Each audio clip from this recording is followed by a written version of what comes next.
Hi friends, welcome to our channel ఆహా. ఈరోజు మీకు ఎంతో హెల్తీగా రుచికరమైన టేస్టీకరమైన ఒక వెరైటీ రైస్ చేసి చూపిస్తాను. చాలామంది లేడీస్ మనకి జెంట్స్ ఊరిలో లేనప్పుడు కర్రీస్ చేసుకోవడానికి కొంచెం బద్దకిస్తూ ఉంటాము.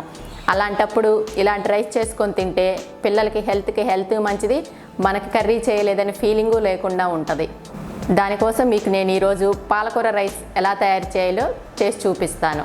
ఇప్పుడు మనం పాలకూరని శుభ్రంగా కడిగి చిన్న ముక్కలుగా కోసుకొని మిక్సీ జార్లో వేసుకుందాం. అయితే ఫ్రెండ్స్, కొంతమంది ఆకులుగా ఉంటే తినడానికి ఇష్టపడతారు, కొంతమంది మెత్తగా ఉంటే తినడానికి ఇష్టపడతారు. మా పిల్లలు కొంచెం మెత్తగా తినడానికి ఇష్టపడతారు కాబట్టి నేను ఆకుకూరని మిక్సీ వేసుకుంటున్నాను. అలా మిక్సీ వేయటం ఇష్టం లేని వాళ్ళు కొంచెం ఫ్రై చేసిన తర్వాత అయినా ఆకును కలుపుకోవచ్చు, రైస్ని కలుపుకోవచ్చు. ఫ్రెండ్స్, మొదటిగా తీసుకున్నటువంటి పాలకూరని ఇలా కట్ చేసి పెట్టుకోవాలి. ఫ్రెండ్స్, ఇష్టం ఉన్న వాళ్ళు కొంచెం పర్వాలేదు ఆకులుగా తింటాం అనుకున్న వాళ్ళు దీన్ని నూనెలో ఫ్రై చేసుకొని రైస్ కలుపుకోవచ్చు.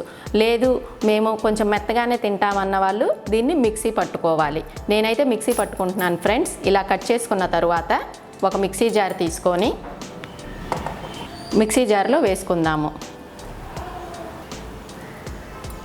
మిక్సీ జార్లో వేసుకున్న తర్వాత మనం ముందుగా చూపించినటువంటి అల్లం ముక్కల్ని, పచ్చిమిర్చి ముక్కల్ని కూడా వేసుకొని మిక్సీ పట్టుకుందాము.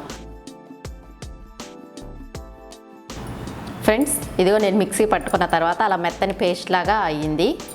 ఇప్పుడు ఇలా మెత్తగా పేస్ట్ ప్రిపేర్ చేసుకున్న తర్వాత పొయ్యి మీద కళాయి పెట్టి దానిలో మనకి రైస్కి సరిపడంత ఆయిల్ వేసుకుందాము. ఆయిల్ వేసుకున్న తర్వాత ఆయిల్ వేడెక్కే వరకు వెయిట్ చేద్దాం. ఆయిల్ వేడైంది ఫ్రెండ్స్. దీనిలో కొంచెం జీలకర్ర, కొద్దిగా ఆవాలు, కొద్దిగా మినపప్పు వేసుకుందాం. అయితే ఫ్రెండ్స్, ఇదైతే ఆప్షనల్. తాలింపు గింజలు ఇష్టం ఉన్న వాళ్ళు వేసుకోవచ్చు, ఇష్టం లేని వాళ్ళు వేసుకోకపోవచ్చు.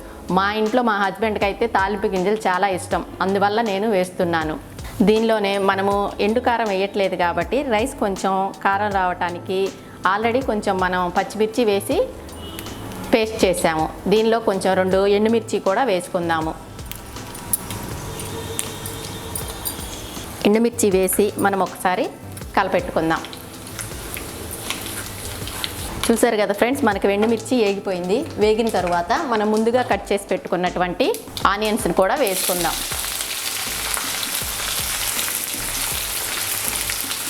ఆనియన్స్ వేసిన తర్వాత ఒక్కసారి కలపెట్టుకుందాము.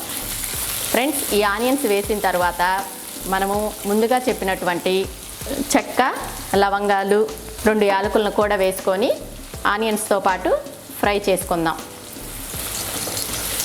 ఇలా ఫ్రై చేసిన తర్వాత దీనిలో కొంచెం పసుపు వేసుకుందాము. పసుపు వేసుకొని మరొకసారి కలబెట్టుకుందాం.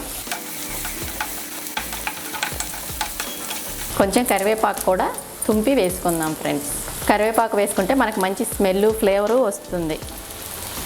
ఏ ఐటెంలో అయినా మనం కరివేపాకు వేసుకుంటే మంచి స్మెల్, ఘుమఘుమలాడే స్మెల్ వస్తుంది. చూసారా ఫ్రెండ్స్, మనకి ఇప్పుడు ఆనియన్స్ వేగిపోయినాయి. ఈ ఆనియన్స్ వేగిన తర్వాత మనం ముందుగా రెడీ చేసి పెట్టుకున్నటువంటి పాలకూరని వేసుకుందాము.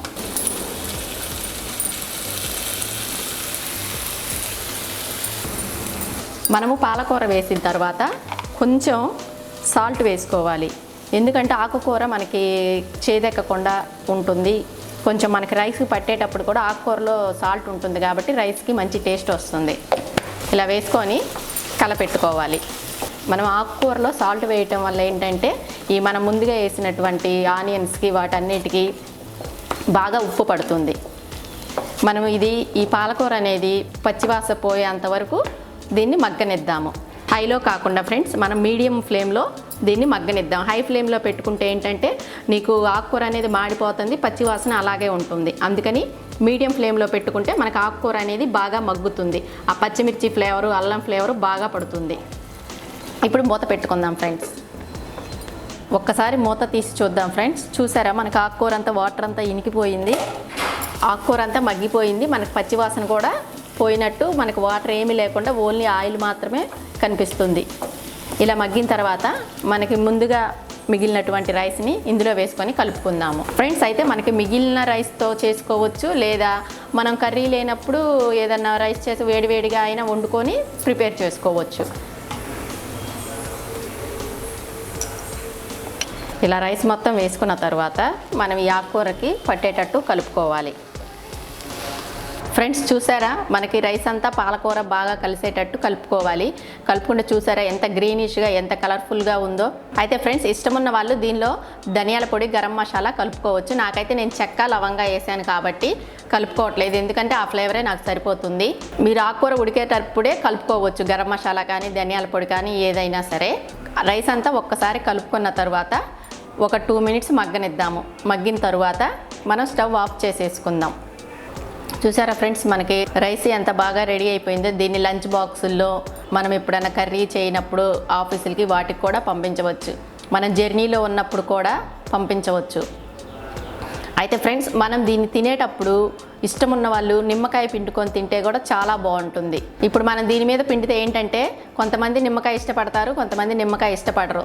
అది కాకపోయినా మనకి కొంచెం చేదు వస్తుంది. అదే మనం తినేటప్పుడు నిమ్మకాయ పిండుకొని తింటే అబ్బా ఆ టేస్ట్ సూపర్గా ఉంటుందండి. మనకి ఆ మసాలా ఫ్లేవర్ తరుగుతా, చెక్క లవంగం ఫ్లేవర్ తగులుతా, నిమ్మకాయ ఆనియన్ పెట్టుకొని తింటే చాలా టేస్టీగా చాలా సూపర్గా ఉంటుంది.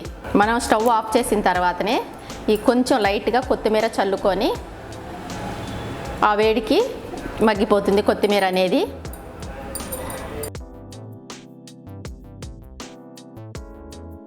ఎంతో ఈజీగా త్వరగా రెడీ అయిపోయే ఈ పాలకూర రైస్ని ఒక్కసారి నా స్టైల్లో మీరు ప్రిపేర్ చేసి చూడండి. చాలా బాగా నచ్చి తీరుతుంది. పిల్లలు మళ్ళీ మళ్ళీ ఇదే కావాలని తింటారు. నా వీడియో కనుక మీకు నచ్చినట్లయితే లైక్ చేయండి, షేర్ చేయండి, కామెంట్ చేయండి, సబ్స్క్రైబ్ చేయండి. Thank you friends. Bye bye.